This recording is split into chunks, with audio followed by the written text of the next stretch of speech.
News First, Newsline with Faraz Shaukat Ali on TV1.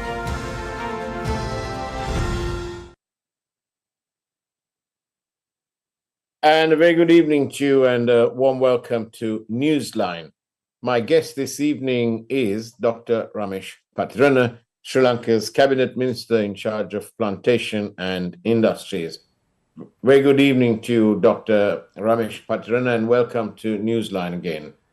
Good evening, Faraz. Thank you for inviting again. Thank you. Thank you. It's lovely to see you, although it seems it's like years and years, but judging by your appearance, and I don't think it's that long. But tell me, everybody is talking about an export economy, and the theme or the big message was export or perish. So how is our plantation industries doing? What is our income deriving from that export? You know, the most valuable commodity in Sri Lanka at the moment, US dollars, as the doctor will tell you from the governor of the central bank. Well, despite the difficulties we encountered in 2021 and 2022, Sri Lankan plantation sector and also the industrial sector performed decently. That's why we managed to record 13.1 billion export income, which was the highest ever recorded value in relation to export last year in 2022. Out of that 13.1 billion, plantation sector contributed with 3.77 billion last year, and that was again the highest value from the plantation sector exports. This year, I think we should be able to go to about 3.5 billion due to global recession. Our exports have come down, not only in Sri Lanka, all the other countries are affected, because that it's slightly come down, but still we hope that we would be able to get 3.5 billion in 2023 as well. And Dr. Pathirane, you know, in terms of value, it's gone up in terms of dollars. But as we all know, lots of the costs have gone up, and so, you know, the prices have generally gone up. If we were to examine it in terms of volume, how are we doing in terms of volume? Well, tea production came down last year to 250 million kilos, partly because of the fact that there was a fertilizer matter, as all of us knew. But the production of coconut was highest ever recorded figure last year, and we produced 3.2 billion nuts. And the rubber production wasn't that bad as well, and the cinnamon was also, it didn't come down actually. So tea was badly affected, as we all knew. It's because of the fertilizer matter. Fertilizer was not available, and the prices were also very high at that time. But thankfully the prices are coming down. Global prices are also coming down. The Sri Lankan price are also coming down, and it's freely available now. Hopefully this year we will go up to about 275 million kilos of tea production, which is still below the average production. So that's looking quite good. The potential for tea is, I would say, not fully exploited, is it? Yeah, you are true, Farah. There are 2-3 factors affecting that scenario. Traditionally, we've been exporting tea for more than 125 years now. Our tea generally goes to traditional importing countries, including Iran, Iraq, Russia, Syria, Turkey. Those are the countries. And they are also, there are a lot of civil unrest in those countries. You know, the last one was this, Russia and Ukraine civil war, and both countries imported substantial quantity of tea from Sri Lanka. One thing was that, and second thing is global tea market is also not expanding. To tell you the truth, it was shrinking last year by 5%. So out of 7 billion export market of tea, we have 1.2 billion. That's nearly 15% of the market. Yes, Kenya, China and India, they produce more tea than Sri Lanka, but our tea still fetch a very high price in the global market. We sell at $4 per kg, whereas Kenya and Indian tea fetch a price of about $2 to $2.5.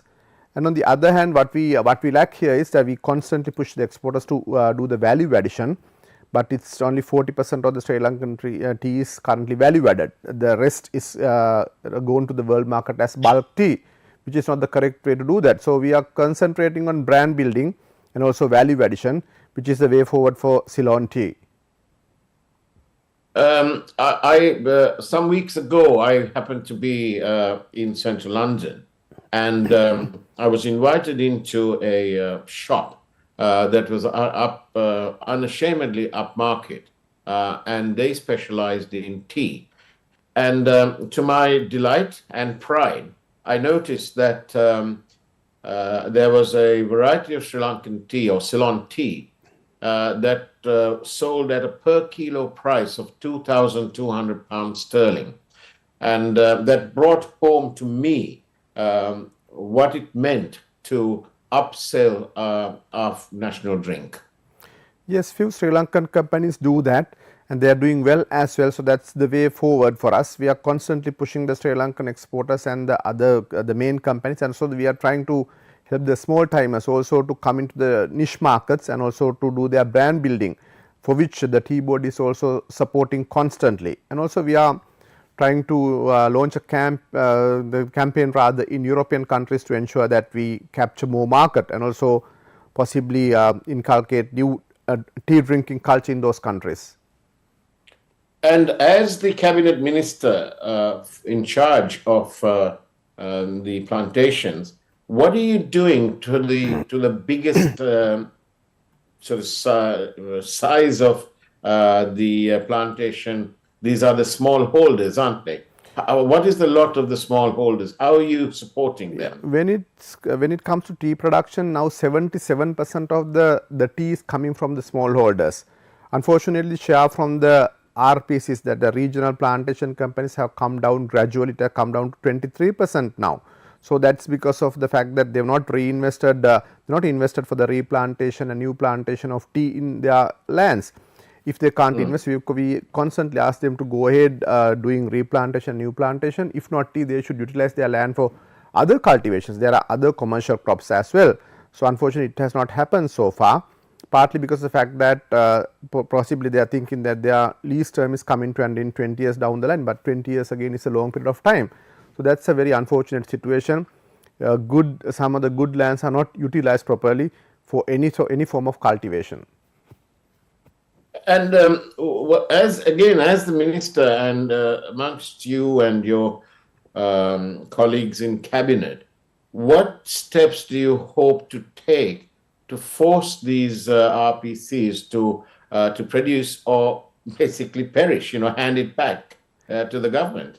Well, it is a very difficult situation, to tell you the truth. For us now, last year His Excellency the President also personally mediated in relation to the food program. So, he specifically instructed these companies to go ahead and cultivate something in their the bare lands.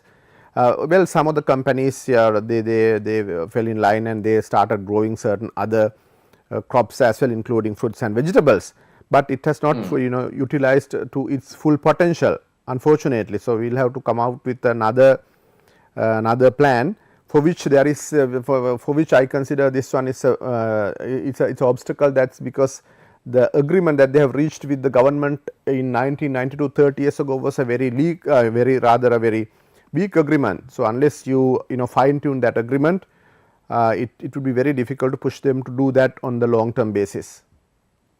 Because obviously Sri Lanka, in terms of our overall export figures, we simply cannot carry passengers, can we? We need people who are actually delivering the goods.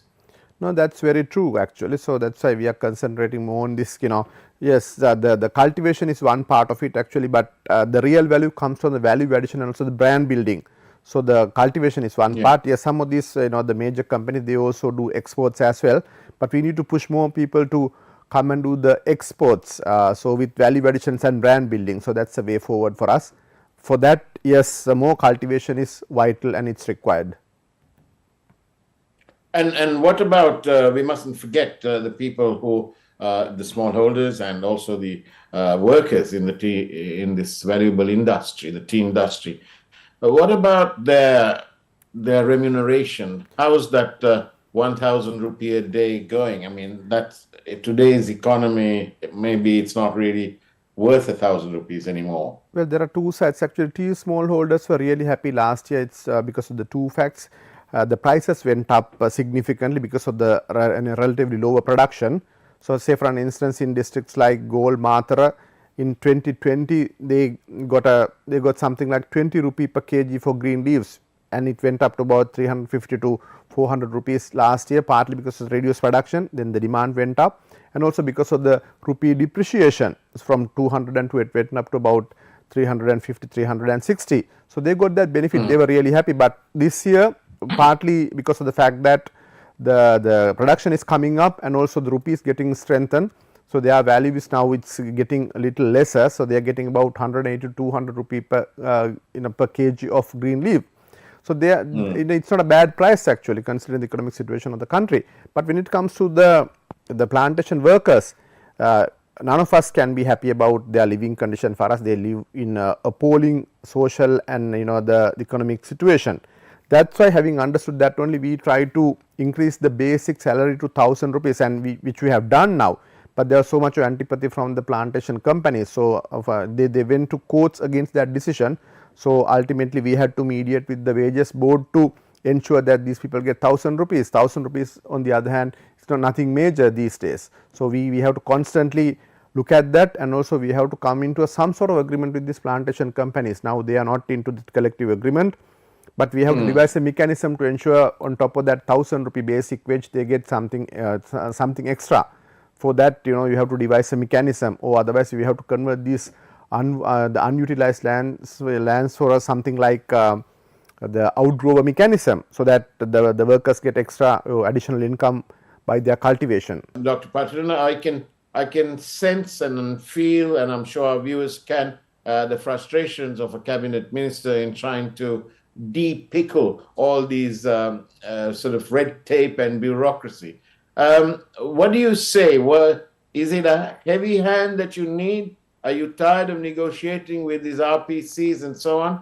And because at the end of the day, like we said before, nobody can afford to carry passengers, and Sri Lanka, after all, needs those invaluable dollars. What do you say?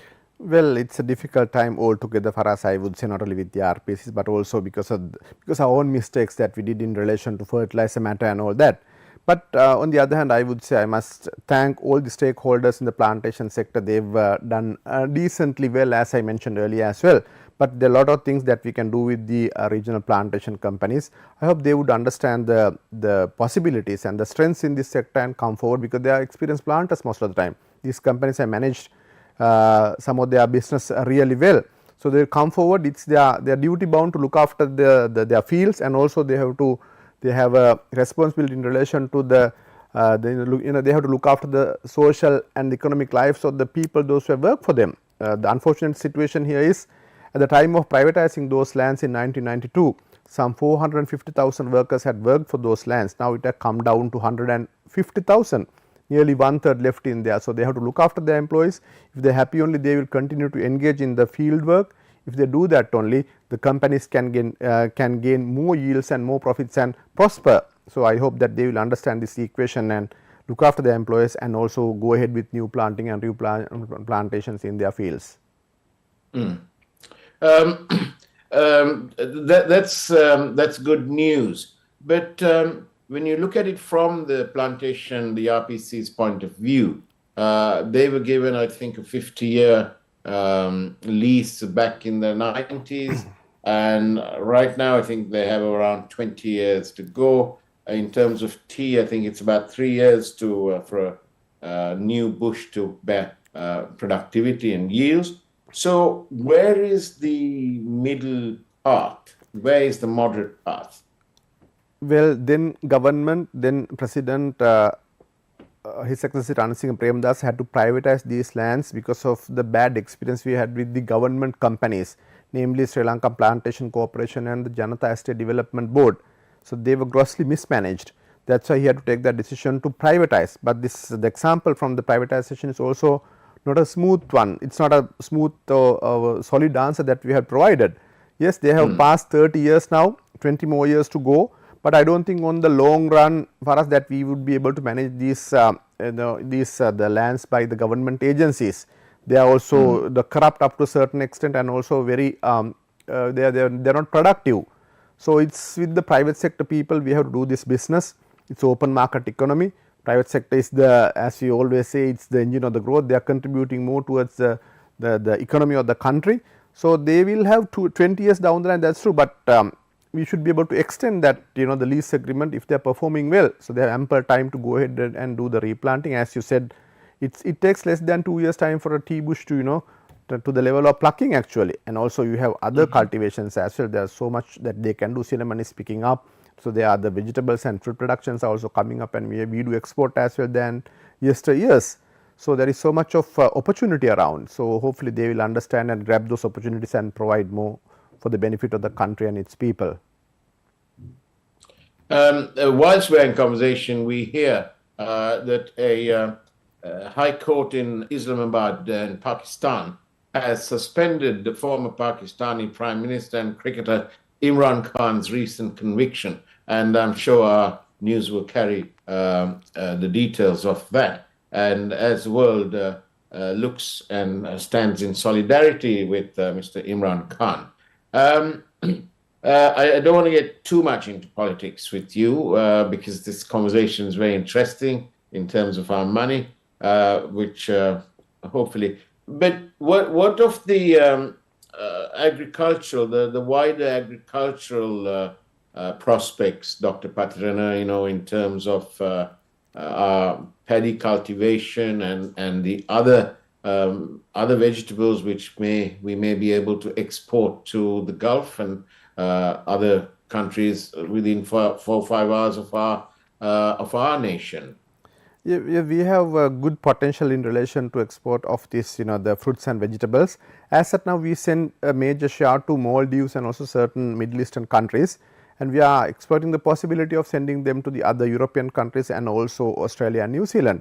The concern here is the freight charges are a little higher to the European countries and also to Australia because of the distance. And also there are certain other difficulties covering this subject in relation to certification and the quality control. But as government and also as the ministry, we are engaging those issues with ITI, that is Institute of Technological Industries, and also with the Industrial Development Board to provide solutions to those the possible exporters of the country. Hopefully, we should be able to expand our exports in relation to those areas as well. But in relation to paddy cultivation, it's only for the domestic consumption. I don't think that we should be able to export anytime soon, but it has come to a decent level. About 70 years ago, we didn't have sufficient paddy cultivation in the country. That's why we had to enter into this the rubber rice agreement pact with China. Then that was in 1952. So 70 years ago, we didn't have sufficient paddy to feed our population. So population at that time was 6.3 million, nearly 1/3 of current population. But because of the government subsidies and also with the irrigational development and all that, water supply, the development in the water supply schemes and all, we have become self-sufficient. We are feeding some or the other, even with difficulties, 21 million people of the country, but we don't have access to export. So that's the issue. But we have potential in relation to fruits and vegetables, surely. And what about the use of the greater use of technology? How can that be sort of wider spread amongst the farming community? Well, that's a very useful fact that you mentioned. We are trying to introduce technology to tea fields as well, and also at the same time there is the more frequently the people in the vegetable sector and also in the fruit sector, they are using technology. Now the greenhouse, the cultivations are becoming more important, and also people use different mechanisms with technology for their irrigation as well, and the fertigation, irrigation, all those things are technology driven.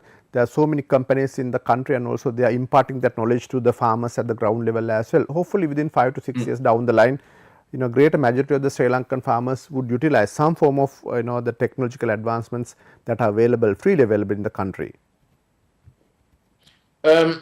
We noticed that Mr. and Mrs. Bill Gates sort of with their bank accounts, went to South Africa, for example, and they helped to geotag all the lands and take it to a different level so that the agricultural experts were able to tell each farmer that what you can grow best in your plot of land, how much of fertilizer is needed, And so they were able to control the wastage and basically optimize the use of the different fertilizers and pesticides and so on.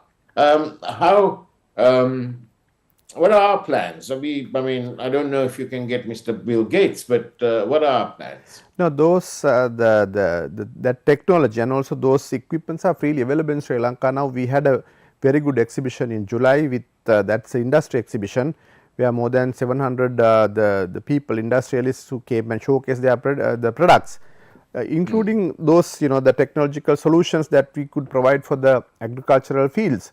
So, those are utilized, but not at a large scale, but that is what I said, though that is available now. It is that much easier with the smartphones and the communication development to impart that knowledge, and other applications are also available in Sri Lanka. So, it would not be that long for us to see the results in relation to the utilization of technological advancements in the agricultural and the plantation fields. I am much fortified by that. What do you see, Minister? What are your challenges? What challenges are you identifying over the next the immediate sort of period? Well, as I said, for us, since independence, we have spent significant sum of money for the agricultural and irrigational development of the country. But the sad part of is that the contribution from that the paddy, tea and rubber or all the other agricultural sectors are about 8% of the GDP, whereas the industrial sector contributes about 28 to 30%, and also the service sector balance 50 to 55%. If you look at the land utilization of the country, our productivity is at a very lower level, but if you see amount of land that we allocated for industrial use, it is actually nearly 0.04% of the total land mass of the country, but we are providing with the small and medium sector entrepreneurs, we are providing 28% of the 28% contribution to the the GDP. Once you consider the land utilization, the productivity is a question. It is at a very lower level when it comes to the tea sector and also all the other paddy sector. So, we have to ensure that we enhance the productivity in relation to the the agricultural produce of the country. That is the way out to most of the people, those who are in the agricultural sector. For that, we need the technological advances, and also that we have to utilize some of the mechanisms available in the market already. Dr. Ramesh Pathirane, it's been absolutely enjoyable talking to you, listening to some very professional answers. I do wish that we can replicate your talent in the rest of government, where we can hopefully achieve what I call MPH, meritocracy, pragmatism, and honesty. But Dr. Ramesh Pathirane, thank you very much for being on Newsline. Thank you, Faraz. All the best to you as well. Thank you. And that's the way it was, ladies and gentlemen, on Newsline this evening. Take care. Have a great evening as much as you can. And as always, God bless you all.